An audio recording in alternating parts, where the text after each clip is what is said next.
And tensions rising between Thailand and Cambodia, with deadly clashes breaking out along the country's disputed border. And a warning that some of you may find these images that we are about to show you disturbing. Fighting erupted early in the morning near an ancient temple. Both sides have accused the other of firing first. Hours later, Thailand's military said it deployed fighter jets to target Cambodian military targets. Thai officials accuse Phnom Penh of retaliating by launching rockets into civilian areas, including a petrol station. They say 12 civilians have been killed in attacks, while Cambodia is yet to report any fatalities. Well, Ripley has more. A rocket slams into a 7-Eleven near a gas station in Thailand's Sisaket province. The Thai military says it was fired from Cambodia, just miles away.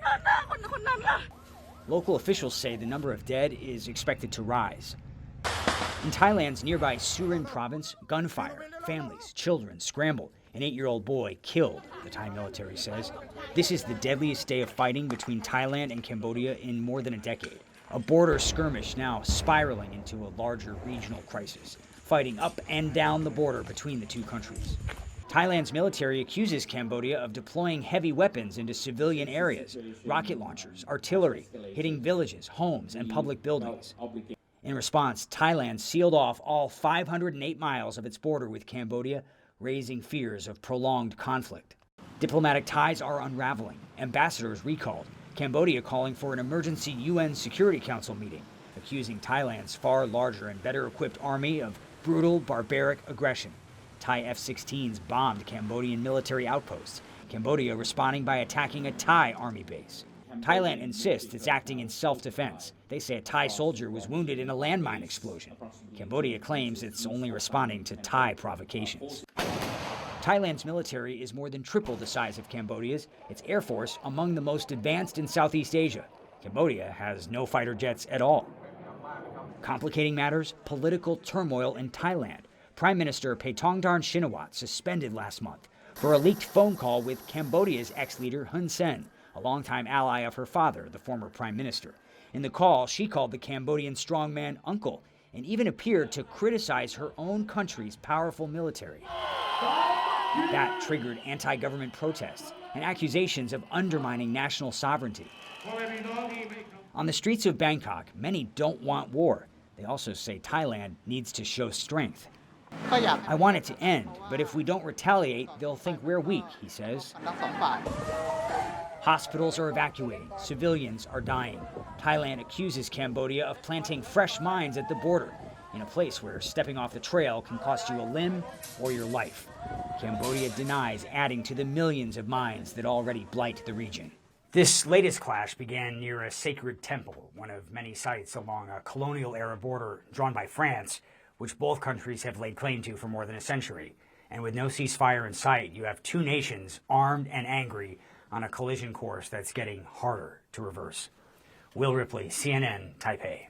This video shows people running for safety in Thailand's Surin province amid the sound of gunfire. Thai officials say at least 11 civilians have so far been killed in the fighting. Well, for more on this, I'm joined by Ben Bland, who's director of the Asia Pacific Programme at Chatham House. And just walk us through this conflict. What's the history behind it? Well, Becky, like so many conflicts across Asia and across the world, the roots are in the colonial history, actually. So more than 100 years ago, the Kingdom of Siam, which predated modern Thailand, and the French, who were in colonial control over what's today Cambodia, agreed a demarcation of the border. And that's been disputed by Thailand ever since. And that map and the dispute over it is really what caused the flare-ups that we've seen at various points in history since then. Is there a fear at this point that this is likely to escalate and quickly?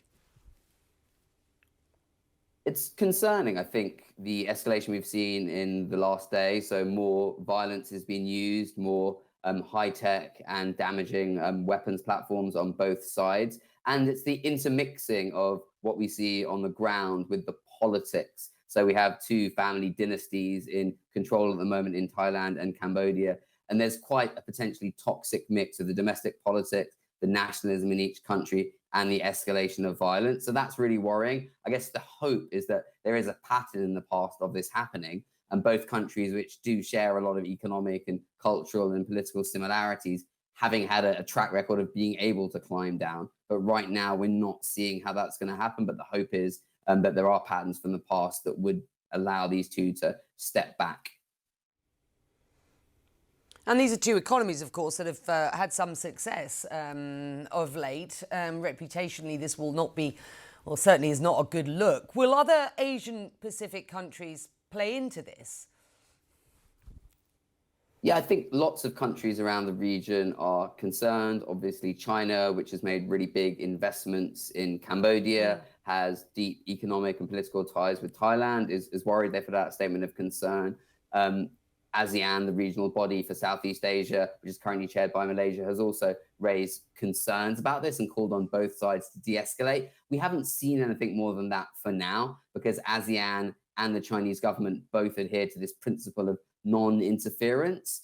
So I think they're now just hoping that calling for restraint will be enough, but we just don't know. And obviously with the escalation, there's a risk that things do get out of hand, at which point I think it would be helpful for pressure to come, either from Beijing or from ASEAN preferably. But as I said, given their preferences for non-interfering, I'm not sure that's going to happen.